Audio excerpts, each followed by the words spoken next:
Welcome back to the Here and Now podcast, a mini-series of the Here on Earth podcast, where we continue to discuss racial issues, racial injustice, not only here in our city of Minneapolis and St. Paul, but throughout our country, throughout our world, and a continued problem that just doesn't seem to go away. And it's at the forefront right now with all the things that are happening locally, nationally, and we bring into the fold. I'm AJ Mansour, as always. Josh Cohn, my co-host, with me as well, and we bring into the fold today. He's a co-pastor of the Table community in Minneapolis, and he's the chaplain for the Minnesota Timberwolves. His name is Matt Moberg, a man who has been very active. He has a church in South Minneapolis. He's been on the front lines not only for the last month and change since the George Floyd incident, but well before that. So, Matt, thank you for taking the time out of your night to join us and have a conversation. We appreciate the time. I appreciate you having me, man. This is great. So we continue to have conversations, like I mentioned, on race and what racial injustices we're learning about. The idea behind this podcast was to have those conversations, to bring them to light, to share them with an audience that maybe doesn't always have them.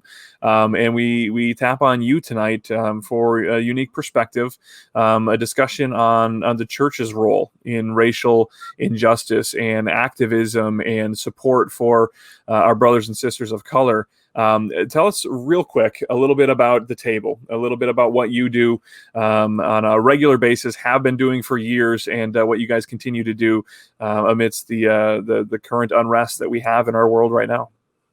Sure. Yeah, the Table. So the Table is a relatively new church. I mean, we started. Man, we are 3 years old, you guys, and so we're still in the toddler stage. We get to the preteen, teenager, but our genesis story, if you will, was we started as a worship service of a more rooted, established church that had thousands of people coming to it. And to this day, I believe they still have thousands of people coming to it. But one of the things we experienced was that we were bringing in a lot of people who weren't coming into churches. A lot of people were finding a home inside of our church who had felt like they had run out of space inside of churches. And so a lot of people from the queer community, a lot of people who have just been wounded in 10,000 different ways. The church has a unique ability to hurt a lot of people. And I think that we could all have our own individual stories on what that looks like. But one of the things that we experienced then in trying to care for our community and be faithful to some sense of like, this is the work that we are here to do. This is the path that we've been put on. So how do we be faithful to that? We recognize that the larger church that we were embedded inside of, everyone is great with pastors, preachers, church folk being abstract. Like, and by that, I mean, like talking about, let's stop racism. Let's love all people. Be kind to your neighbor. But the moment that you start talking about systemic inequities and the disparities at hand, the moment that you stop celebrating diversity and shift our attention towards the disparities, you have people that are making accusations about being this is church language, but it's like too worldly. You know, you're too be in the world, but not of the world. So we were in that conversation, recognizing how do we be faithful to the good news that we perceive in Jesus in a world where there's so much bad news coming at us. And in an effort to do so, we recognized we had to church, and we left an established church 3 years ago. We started this thing up. We didn't have much support. There's a lot of people, again, who weren't psyched about our existence at all. And so it's kind of like, honestly, AJ, but between you, it was like we have, like, will we make the first year? Like, let's give it the old college try, but I don't see us still standing on our feet at the end of this year. And that was me being optimistic about it, that we could even make it the full year. But I mean, God was faithful, and there are so many people out there right now, and I think we're feeling it on a hyper accelerated level right now, but like so many people are thirsty for good news, and to be able to merge their stories with others who are in pursuit of embodying good news, not just expressing it, but actually like, how do we live this out? And now, to be clear, we don't like, we do not embody this 24/7. Like, we're as messed up and like we are posers most of the time. But like, we are trying our best to take seriously the liberating path of Jesus and live it out for ourselves. And it's hit or miss, but we have a beautiful community that's emerged from that effort. And so now we're here. We're on South Minneapolis. We meet, well, we're going to meet. We've been obviously on pause with the pandemic, but we're going to meet again at Bethlehem Lutheran Church. That'll be our new landlord coming this fall, and Sunday nights. So that's what we're about. So someone that grew up in the church, I actually work for a church right now in the video department for a church. But what do you see as, like, I feel like one thing I got from you is that the church does a good job of maybe talking and not as much of doing. Yeah. Have you seen that? And don't throw any specific church or Christian under the bus, but like, how have you seen the church kind of miss it in this area where, like you said, they talk about it, but maybe don't actually do it? Is it because maybe you think maybe it's because it's uncomfortable, or because, I guess, what have you seen, and maybe do you have any guesses to why the church has kind of struggled in this area? Yeah. Now, when you say this area, are you speaking specifically about like racial equities, or are you speaking about like because I'm talking racial specifically. I don't know who said it first, but I've heard the quote, the most segregated hour of the week is Sunday morning, right? In churches. Right, that's Dr. King. Yeah. Yeah. I think there's just a lot of that in every churches. And I think a lot of, our church that I go to, and that other churches that pastors and people that I've talked to, they say the right things. And I think a lot of them really do try, but why do you think the church misses it in that area? So let me just say this.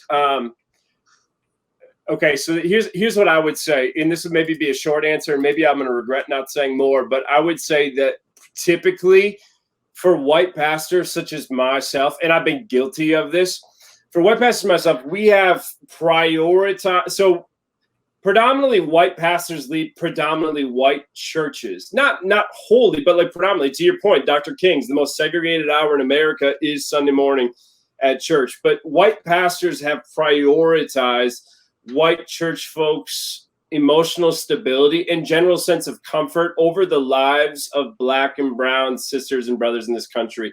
And that's honestly like how injustice in any form comes to be. When the interests of the privileged are prioritized over the needs of the oppressed, expect injustice to happen. And so what happens then is, if my priority as a pastor is I want you to be informed, but I also want to keep you cozy, like, because if I don't keep you cozy, I can't, where's the cash going to come in? Like when the plate passes, if you're angry, like how are we going to keep the lights on?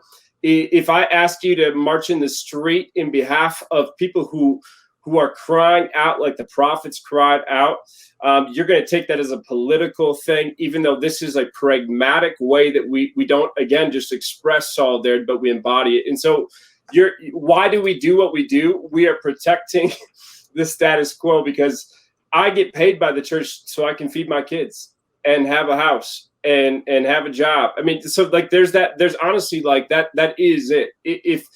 And here's the thing that's really crappy about it.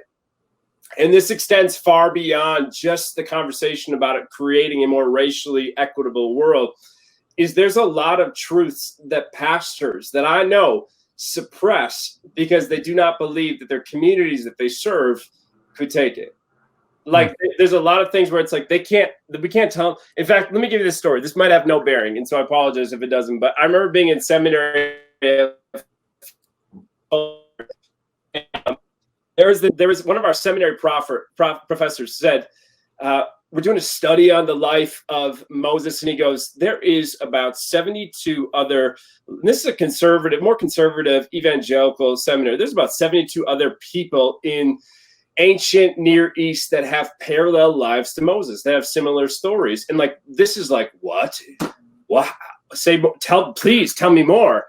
And then somebody asked, after the professor did tell us more, how are we supposed to like go back home and tell our communities about that? And the professor, I just remember this. He goes, well, obviously, you know that like the first rule of being a pastor is you don't tell your communities everything. And so like, that's just that's just a truth inside of this trade. Now, what that kills though, to your question, is that in my belief, the Spirit of God, the Spirit of the Son of Love, Jesus, who pushes for a liberating path, is always inviting us into something new, but the church is constantly playing the obstacle that stands in the way. And a lot of that actually comes down to even just how we think about Jesus, right? I mean, how we talk about Jesus. So if you think about, by and large, growing up, for me, Jesus, we talked about for what we remember Jesus, and when we did so, we remembered what Jesus died for. He died for our sins, died for our salvation, and that's all like essential. We should continue to beat that drum and go back to that old salvation story. But we ought to also talk about what Jesus was killed for. Like there is a reality where if Jesus would have just stayed out in the sticks and done magic tricks, walked on water, turned water into wine, that would have been all congruent with the Roman pacification program. But instead, he chose to go to Jerusalem on the day of the Passover, when the city was celebrating the liberation of the Jews from Egypt, while they're still living under an empire's heavy hands. This is Egypt throwing an Exodus party. And Jesus starts flipping over tables saying, you can't play this game. Like, this isn't right. This is wrong. And the moment that he starts pushing back on the powers that be, then you have to shift your attention from what is Jesus dying for to what was Jesus killed for. Jesus did not die in old age. He didn't age out of hospice care. He wasn't killed by a drunk driver. He was killed because he was a viable economic and social and political threat to the empire at hand. The church doesn't tell that story, but that is the story. Like, it's on. This is like why, so many Christians, they're adamant about, are you a Bible believing Christian? This is why we call the southern hemisphere of the United States the Bible Belt. Like, why don't we call it the Jesus Belt? Because Jesus has teeth. And Jesus is like, we want to keep the neutered Messiah Jesus in his proper place as a statue, in the same way where we want to keep King as a statue and not an actual prophetic voice. Like, it's true. We love these prophetic voices when they're dead and when they're gone, and when we're not the particular company that they're prophesying towards. That is way too long of an answer towards what you're saying, but I think it's really such a truth about the predicament that we're in. Yeah. No, and it touches on perspective, and how cultures from different backgrounds read the Bible and interpret the Bible. And there was a quote that I'm going to butcher, trying to rehash it here, but I'm going to paraphrase as best I can, that essentially said that white Christians read the Bible and they relate themselves to the Israelites. And they're about as far from that relation as they could possibly be, where in reality, specifically here in America, white Christians are Egypt. Yeah. White Christians are Sodom and Gomorrah, more so than they are the Israelites being liberated and being saved and set free. How do you approach that? I mean, how, when we come to the table, no pun intended here, but when we come to a conversation with the mindset that, we're reading the Bible one way, when in reality, the way that we're acting, the way that our culture is set up is oppressing a different race.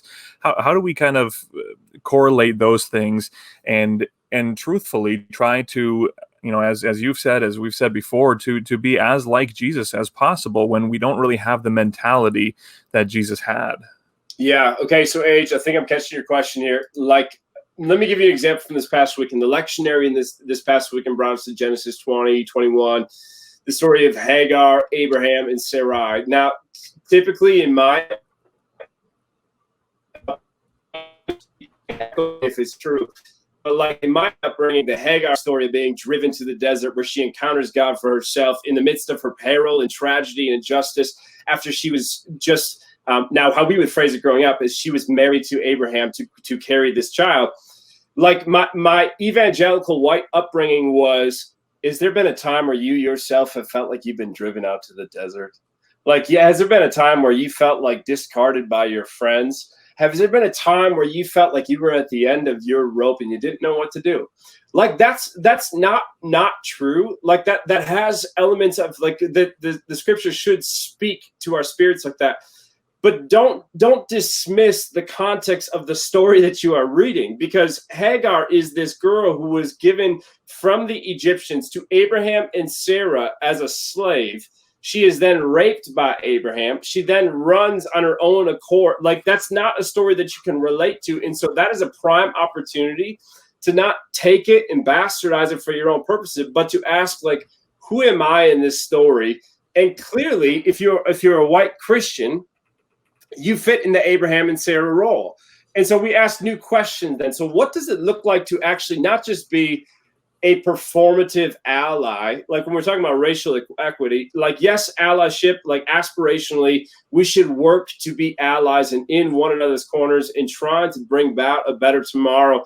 But like, what does it look like to be an accomplice? Like Abraham in this story, he doesn't say anything bad about Hagar, but he does say to Sarai, you do with her what you please. She's your business, not really my thing. So this is one of the things that was striking to me about the George Floyd murder was, I don't know if you guys had the same experience, but like for me, when I watched it, what shook me almost the most the first time through was seeing Chauvin's hand in his pocket and his sunglasses cocked up on the middle of his head, as if he was like in vacay mode, like he was like too like nonchalant to be disturbed by the death beneath him. And I feel like by and large, that is the ideology of empire, right? Where it's like you can be on the job, in the task, but not actually feel the weight of your own complicity and not actually feel like how you are a part of the problem. And so, AJ, your question was, how do we look at, AJ, tell me your question again before I go off into the tangent here. Yeah, I mean, how do we change the way that white Christians think, I guess, is a quick way to summarize that. Yeah, okay. So one of the first things we did as a church when we first started out as a plant is we brought in Pastor D. McIntosh and Siri Milton, two leaders in North Minneapolis, and they led our church through months-long work of cultural competency. And by that, like, I'm not talking just about like being cognitive and aware of your own implicit bias, but understanding like when you walk into a room, there are power dynamics at play. And so like society as we know it does not operate on a plateau. Like there are certain people that will hear your voice more than they hear my voice. There's just a reality to these pieces. And so one of the number one questions that we say at the table, and it is absolutely true, that the number one questions the Bible consistently asks is, how will you carry your power? Like, how will you carry how will you steward your time, talent, treasures, whatever you have? What will you do for the betterment of your brothers and sisters around you? Because if the model is Jesus, Philippians 2, the one who could have claimed equality with God, chose to forsake that for the equity of all and chose to serve instead. And so if that's the paradigm that we are called to be faithful to, like, what do I have to let go of? And part of that, AJ, has been like, for white Christians in particular, we just have to let go. And this is going to be this, you won't see this happen. But we have to let go of abstract pep talks. Do you know what I mean? Like abstract pep talks, like the whole point, the whole like scandal of Christianity. And AJ, we heard this all throughout Bethel, is the particularity of Christianity. Like that it wasn't just the abstract word that hovered over all of life and gently nudged us. The word became fleshed and moved into the neighborhood. It took up a task and went down a path and chose to be about some things in a different way. And so there's this scandal of particularity. And the thing that makes it so scandalous is that you are not allowed anymore to be left alone in the abstract. You have to name things for what they are. And so it's not as I've heard some churches do, like, and go, guys, how about we all put our hands in and commit to ending racism? Let's talk about like what are the socioeconomic policies in play that are preserving and protecting white supremacy as we've always known it in this country, and what does it mean to be good news that says there's a better way forward? So we have different people in our community that are working on different things like the income. I mean, Minneapolis, as you guys I think are aware, is like top 2 or 3 worst cities for Black people in our country. Like the disparities between home ownership, income, education, the gap widens. It's not getting better. And there's a lot of talking heads in governmental seats that say that they're going to point us down a path that's going to involve a cure. and yet it doesn't happen. Like, it's a lot of bark and no bite. And at some point, the church just needs to ask, like, what is the role that we play in being like, to actually go and do something that's particular. This is why Dr. King, now that we're talking about Dr. King, when he was locked up on Good Friday of 1963 and went to that Birmingham jail, when he was given that newspaper and a pen to write with, he didn't go on and on about the Ku Klux Klan or the neo-Nazis or the alt-right neighbor down the road. He said, man, I am so flippin' disappointed in my moderate white brothers and sisters of the church who profess one thing on Sunday and yet are nowhere to be seen on Monday. Until like we actually embody the things that we express, like that's where the gap. And so my role as a pastor is how do we not just give the emotional pep talk that's going to comfort people as they already are, but how do we give them the empowering and equipping word that's going to help them take the next step forward? That's kind of, I think, where my first thought went. I can't remember what your question was, though, so I don't know if that was an accurate. No, there was a lot of good stuff in there, man. Yeah, there's actually a lot that I was thinking while you were talking, but one of the questions that I have for you, and that I think, and me and AJ have talked about this, and it's one of the reasons why we did this podcast, is just having more conversations, I think, is a good first step for everyone. Yeah. But a lot of the white people, specifically white suburban churchgoers, are really uncomfortable with race conversations. And that's one thing that I've noticed. If you don't know, I'm half black. And even for me, it can be hard to have these conversations with certain people. You obviously in this situation seem very comfortable, but like, how do you navigate that as a white pastor in South Minneapolis, having these conversations? How do you do that? And then what would you say to other, whether it's other white pastors or just either other white people or the white church that you're trying to call to rise up and do something or say something? What would you say to them that honestly they're just flat out uncomfortable? And I think that's a lot of times why these conversations aren't happening, is because it's uncomfortable and people don't like to be uncomfortable. Okay, well, let me say this quick before I forget it, because I think it's important. I have a friend who's a black pastor out in Oakland. We were talking last week, and he said something that will stay with me forever. He said, white people's comfort in the church has been paid for by black people's oppression. And I think that I honestly just want to say that as an insert right there, that comfort, that's not that there was a cost to it, regardless of whether or not you had to pay for it. Now, you asked about how I approach it. Let me give you a little bit of a background, a little bit into how I first got into this. So I came into the faith actually when I was at Bethel, but it didn't come from Bethel. It came from being a part of Sanctuary Covenant Church, where I had a black pastor, predominantly black church, Dr. Ephraim Smith, who remains to this day a mentor of mine. We just had him come through and talk to the Wolves, and it was beautiful. I actually went with a group. What'd you say? To that church and did some outreach there a couple weeks ago. Oh, for real? Yeah. We brought some of our table up there. Yeah. They're doing amazing things. So I came to the faith, though, under Ephraim, and I was honestly like, when I read Dr. King in particular and the way that he talked about Jesus, I felt like that's a Jesus legitimately I never knew existed prior to. And so I felt like, for lack of a better term, I was woke in my early stages of Christianity. But then 2015 came and Jamar Clark was killed. And I don't know if you guys remember this, but when Jamar Clark was killed in North Minneapolis, the community, and specifically some organizers at hand, they led an 18-day occupation of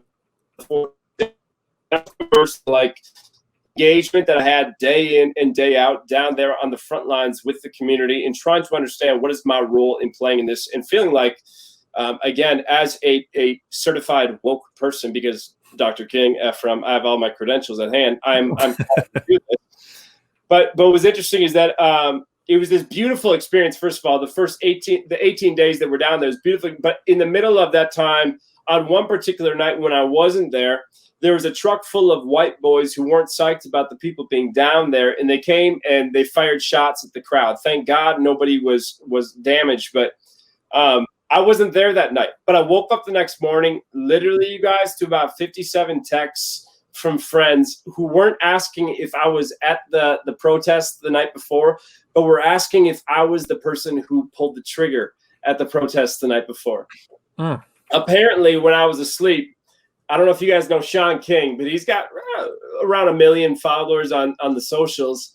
And he tweeted out my photo saying, "Has anybody seen this man? We're looking for him as the suspected shooter of this." So you guys, I'm rolling out of bed. Like, I don't need coffee that day. I am like pacing and I'm going like, what is going on right now? Like, I'm livid. I don't know what the right next step is here. Like, I don't know what the play is. And so I called my friend, Pastor D. McIntosh, who is a black pastor in North Minneapolis. And I said, like, I'm going to need you to walk me through this one. Like, what's the next play? Don't feel great about it, not psyched about the current circumstances. And Dee's like giving me some like grade A pastoral material here. And she's kind of walking me through, like consoling me, meeting me where I'm at. But I'm still like angry because in my head I'm going, Dr. King, read him. Ephraim Smith, read him. Was at the protest chanting, fists in the air, bending the corner. Like, and I said out loud to Dee on the phone that morning, I get that people are angry right now, but how are they going to suspect that I'm the one who did this just because of the way that I look? And when I said that, there was like this noticeable silence that hung over the phone where it was almost like it was like this, yeah, I have no idea what that's like, Matt, at all. Yeah. For me, what I realized in that moment, and when I think about like my approaches, I often share that story to one degree or another because there is a sense that for a lot of people that the moment that they become aware is simultaneously the moment that they have arrived. And that the moment that they have, like, they get a sniff at new information, they all of a sudden, like, are experts on the new information. This is why I always say, like, for us as a community at the table, we are always waking, but we're never woke. And so, like, this understanding that, like, you cannot dismantle any form of white supremacy out there. If you haven't done anything about the white supremacy in here, if it's all performative and not productive, you're just wasting everybody's time. You're not actually adding something good because you've yet to receive healing yourself. And so when I think about how I talk to people about it, I tend to try to find a way. I mean, from the pragmatic point of view, how do I lead from my pit stains, my ugly, right? How do I lead from like, this is not my most proud moment. This is how I'm entering into this, recognizing if I turn around and do a glance over my track record, there's 10,000 fumbles. There's 10,000 missteps. Like I'm always waking, but I'm never woke. Like I'm always trying to figure this thing out. But I also would say this is that I had a workshop that I often bring this to people's minds because I think it's a really good question. Dr. Robin DiAngelo led this workshop and she asked this question where she said to a group of predominantly white people, what are some of the ways that race has shaped your life? So we went around the room and like we're kind of like thinking like, what are some of the ways that race has shaped our lives? And like honestly, I think my answers were like, my friend is black. I'm in a fantasy football league with him. My neighbor's Latino. We sometimes swap sugar. Like that was kind of the extent of it. And honestly, in a predominantly white room, that's what was being echoed around too. Like this sense of like, well, I have a friend down the road. And she said something to me, not to me, to the class, to the group, to the room. She said, what I want you to notice, though, is she goes, this isn't a shame, but I just want to make sure that we name this. When I asked what are some of the ways that race has shaped your life, each of you named this cross-racial encounter that you have had or are currently are having in your life. But do you hear the implication? Because when you say that is that if people of color are not in your life, then race just isn't happening to you. It's not a factor for you unless that friend is in your fantasy football league. But that's just not true. And so I got to find this again. I wrote this down because this is one of the things that Robin DiAngelo spoke about. She said, the more honest answer to that question would be, is that if I were to look out of the room and said, even before I was born, the forces of race were operating on me and shaping the trajectory of my future life. And she goes, I mean that literally. What transportation, education, nutrition was available to my mother, the environmental safety that she carried in, the economic stress that was imposed on her. Where did she deliver me? Who delivered me? How was she treated? Who owned the hospital that I was born in? And who mopped the floors at night when the visitors went home? And who took out the garbage? So a lot of people in my conversations about race, they enter into it the sense where it's like race is an issue for those people over there. But until white supremacy becomes not a thing that white people empathize with black people about, but becomes a thing that it's white people are owning and protecting and perpetuating this problem. And until they actually dismantle it, it's going to exist. And so bringing people into that awareness that race is not limited to the black friend you have, but it's actually been shaping the entire way that you see the world. It's a little bit like, sorry for going pastor on you, but it's a little bit like when Peter, Acts 10, has this revelation where he's like, oh my gosh, I didn't know that was clean, but you're saying that it's clean. Now I'm seeing things that I had no idea were there before, and I don't know what to do. Honestly, this is one of the difficult things about the church, and particularly the white church, is we spend so much energy, money on providing people with this emotional experience that coddles their life as it is right now, that the work of racial justice requires discomfort, and it requires like an unlearning. And that's not sexy. That's not marketable. Like it's just, there's a reason why Jesus, when he gets to the cross, all of his boys have fled. Like it is the narrow road. And I think that's part of like, I don't know, you guys, I would love to hear your thoughts, because it feels to me like the church in bed with the empire, trying to be this massive corporation that is always up and to the right, feels very incongruent with the Jesus who was all about the downward path. Like, I don't know how you reconcile the two. And you have to, though, if you're going to try to invite your people to take that path. Yeah, I mean, my perspective just a little bit is I think that people just like being comfortable, and people like, it's easy. Like when you talk about whether it's being a bit of the empire or preaching just a feel good sermon so that everybody leaves feeling good, that's what people want. And whether it is, the tithe dollars or just attendance in general, wanting to feel successful, grow a big church or whatever, or maybe it's just the pastor themselves wants to feel good. But I don't think people, it's just that comfort level that I think you talk about, Jesus' perspective. Jesus was not about being comfortable. Right. Jesus did not come to make himself comfortable, was not trying to make the disciples' life easier, more comfortable.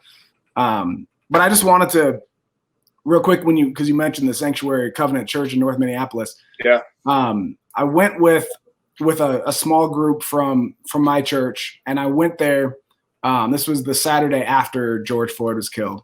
Yeah. And what blew my, and I'm not even trying to say this to brag on myself at all going down there, because I think it's a small whatever, but we were overwhelmed with, like, I didn't even get to do that much because there was so many people there supporting. And for me, that was so encouraging to see that people that wanted to come help. And our church made a specific effort to find a church in the area, not try to come in and do our own thing and just try to do whatever. And then I saw other people that I knew, and then I heard there was other churches too, but people that I knew from other churches that were there as well. And for me, it was so cool to see the church come together, not individual churches doing their own thing. Yeah. The church coming together and to actually do something. Yeah. I just want to ask a quick, what's your perspective on the church coming together? Because honestly, if I went to your church, I might not agree with everything I hear there. Yeah. Why? Different churches have different things, but you want to say to my face, you hate our church? No, I don't know. Maybe I should come sometime and hear it. But I'm just saying, we don't. If you came to my church, you might not agree with everything. We're not all going to agree on every little doctrinal issue, but we can agree that Jesus would do something, that Jesus would help people, that he would reach out to the needy, to the brokenhearted. And seeing the church, and I'm actually encouraged because I feel like I've seen it more recently than I've seen maybe in my whole life. But how do you, as a pastor, gather with other churches, or have you seen that with other churches? You said, Sanctuary was a big influence for you. How have you seen that, or how would you like to see more of that maybe? Yeah, I think I would, man, I'm working hard to maintain a positive, hopeful outlook on that front. And I mean that in the sense where it's,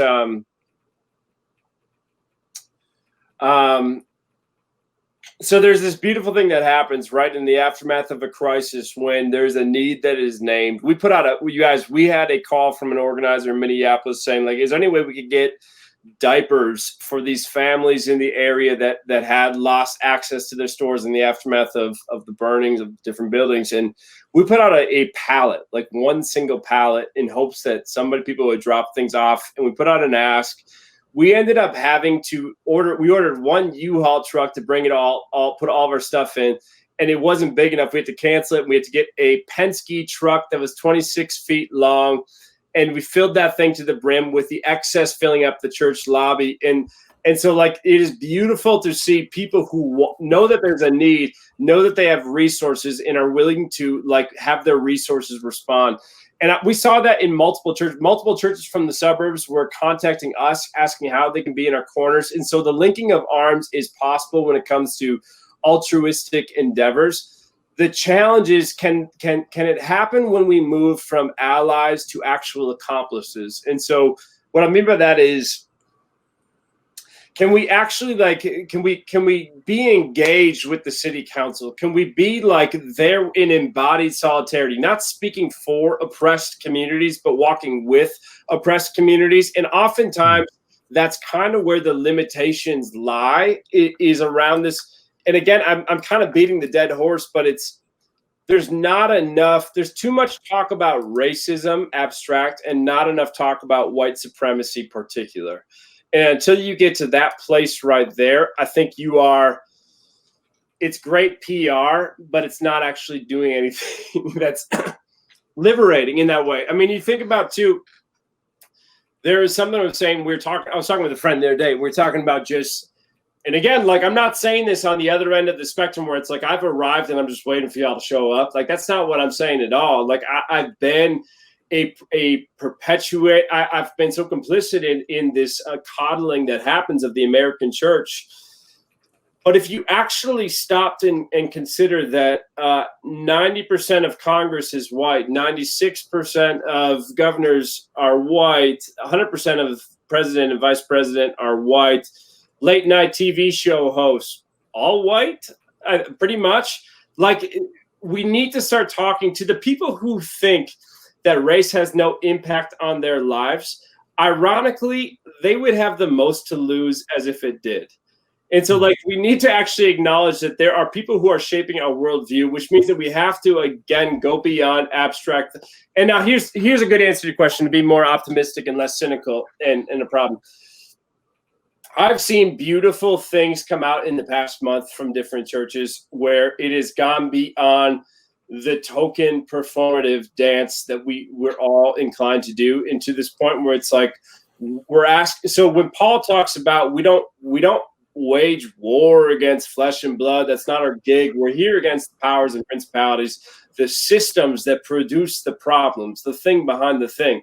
I've heard from a lot of churches in the past month who are reaching out to me, to other leaders, and asking, like, how do we address the thing behind the thing? And so I'm encouraged by movements like Isaiah. I'm encouraged by churches like Sanctuary, that they get that it's not enough. Like Dietrich Bonhoeffer, he has this quote where he says, yeah, we could continue to tend to the wounds of the victims who are being run over by the wheels of the empire, but at some point we got to drive a spoke through that wheel and shut the whole thing down. Dr. King says, yes, we should be like the Good Samaritan who pulls over to the side of the road. But at some point, we have to ask, why are so many people dropping on this road? Like, what is wrong with this road? I need more churches to want to go to that place right there, because the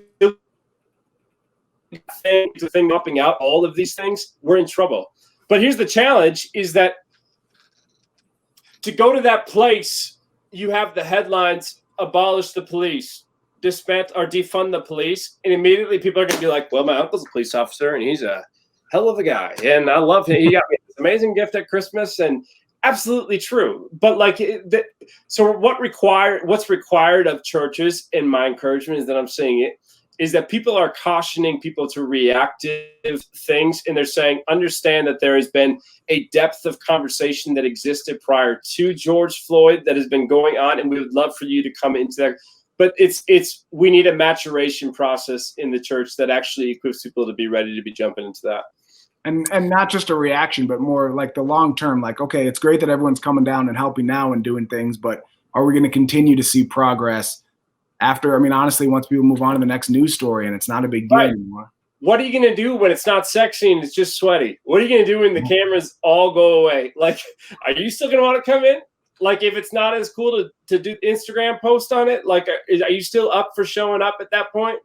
Because that's what this is like. And I don't mean to get political here, but like, just you think about a lot of organizers that were so juiced about Obama getting into the White House, but nobody cared about the Congress after it.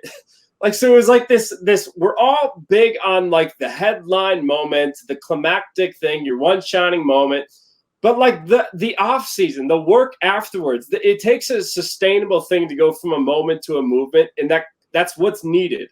Now, I think there's people who are ready for that.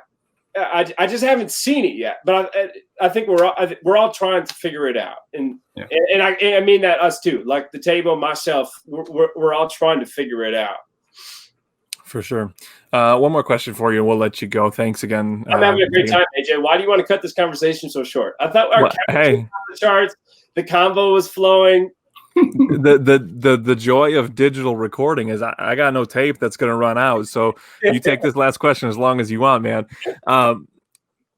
We talk about, a lot of people that are going to listen to this podcast might be churchgoers. Many who listen aren't people of the church. But I believe, because I've seen it, I've had conversations with people that the recent situations have started stirring something within them. That is this awareness of the uncomfortability, the awareness of the issues, and they want to do something, but they don't know what. They don't know where to start. They don't know how to begin that process. For people who might have just realized that there is an issue. They just jumped to that side of the train. They just, this was the breaking point, the straw that broke the camel's back, whatever it might be. Or if they've been there a long time, but they've done it quietly and they don't know what that next step is. What would you say is the first step beyond the, obviously there's support that's needed for our community. There's support that's needed for the oppressed. But as far as just tearing down these walls of systemic racism, of closet racism, of white versus black, just trying to open up those doors and become comfortable with that uncomfortable. What's the first step that somebody should be looking to embark upon to kind of tear down that barrier? Okay, so let me give what's the word here? Metaphor. AJ, weren't you like in journalism? What was your major? Hey, no, I stumbled into journalism, so I ain't got no formal education there. AJ, you're really good with your words, but I have an understanding where it's like if you were to wake up one morning and you walked outside and you saw a baby on the side of the road, you're not guilty for that baby being abandoned on the side of the road. You didn't do that. Like that, you didn't put that baby there. It's not your baby. Like, you're not guilty for that, but you are responsible now. And so, like, I think there's a understanding that, Jesus, he defined sin as awareness without corrective action. And so to learn something without living into it, to be discerning of it without proactive about the implications in it. And so I think there's something about like recognizing for people who are outskirts and they're trying to listen in, that'd be my first thing that I would ask them is to encourage their awareness and also the corrective action. Like, what is the moment where I think for a lot of people in my life, okay, maybe I'm projecting, but there's a lot of people who hear from like a friend of mine, Dr. Nakima Levy-Armstrong, and they're like, well, that's outrageous, or she is being too strong on that one particular point, whatever the thing may be. And there's such a discomfort that there's an absence of discerning. And so my first ask on all of us collectively would be that we would actually show up as humble listeners and learners, and not even like this moral judge and jury of like, we can decide what's right and wrong, but like we're not seeing the full picture. Like, if anything, that's the good news of the gospel, is like, you don't have it all figured out. We've all fallen short. Like Paul says, we see through a glass dimly. Like, you don't have the full picture, and you're antithetical to the aim of the gospel when you live as if you do. And so my first ask would be, you have some idea of the story that we are all living inside of, but you don't have the whole story. And so can you ask, can you listen, can you lean in, can you read, can you follow different leaders in Minneapolis, boots on the ground? Because honestly, even in this George Floyd experience, what we are hearing from KARE 11 at night and what I'm hearing on the ground from friends and organizers, and I don't mean to pinpoint KARE 11, I'm sure they're doing a fine job. I mean, no shade. But like, it's not always one and the same thing. And so like, sure. My first question would be like, are you actually taking your cues from people who are there and not just pontificating on what it would be like to be there? I also would encourage people to be in relationship, ask questions about proximity. And even like, if there's a distance of proximity, like, why is that so? Why are we so far past Jim Crow and yet we are still incredibly segregated? So like, one of the things we did, AJ, at our church this past year was we did, there's a film that's on YouTube that I would encourage all of your listeners to take in. It's called Jim Crow of the North. And it talks about the history of racial covenants in Minneapolis and why we are the city we are today, why certain people live here and other people live there. Why does that remain to be true despite like how progressive we are? Like as like, it's a hoax. And so until we can have, my first point would be, I guess, increase awareness. But I also would say, like, as people take in documentaries and read books, this is going to feel incongruent with many of our church experience. But like, your transformation, your enlightenment, that's not the point. You know what I mean? Like, it's really good that you are well-read and well-informed and equipped to respond when them. But your transformation is not the point. Liberation is the point. Like, the point is, like, not just so you can be aware. The world's not going to get better if you get smarter. The world's only going to get better if you get active and if you lean in and if you get uncomfortable. I mean, James Baldwin talks about it is the people who make the committed choices that ripple the waters. But Jesus rippled the waters. You, at some point, you have to put skin in the game. I feel like that's so. I guess people that are outside looking in, first of all, you're not guilty, but you are responsible. We're all in this thing together. And especially if you are a follower of Jesus, a person of color who was killed by the empire, who was killed by the state. If you are a follower of Jesus, you can't be faithful to the one who was shot and still always err on the side of the shooter. Like, at some point you have to ask, what is it about my story that is actually pledging allegiance to his story? Or am I just using this story of Jesus as an endorsement on the life that I was already going to live? Because I've been guilty of that. I know that. For sure. So I feel like the awareness is really important, but I also think that as long as we understand that awareness has to lead to activation, has to lead to recognizing, as King talked about, the beloved community, like the kingdom of God. We pray that every Sunday that the kingdom of God will come. You know, I mean, like, are we actually setting the realities? Jesus says, seek first the kingdom of God, which is not even to say seek first the king of God, like the king. It says kingdom, like set the conditions on the streets through which it would look like there was a king on the throne in your midst. That's our work. That's the task at hand. That's what we're all to be about. And so I feel like that's, you know, I had this, there's this South African activist theologian. His name is Alan Bozak. And he talks about how when he gets to heaven some days, he just had this vision where it's like God's going to ask him not about like the career highlights, not about like that one time he did that one thing. The first question God is going to ask him is going to say, where are your wounds? And Alan's going to say, well, I don't have any wounds. And God's going to look at him and he's going to go, was nothing worth fighting for? Like, that's always hung over my head. It is so important that people become aware, and but as long as they also become active. And if I can just throw one last thing in there, AJ, then I promise you'll shut up. Is there needs to be this understanding that theology in the scripture, the reason why Paul writes his letters to specific churches in particular cities is because theology is local.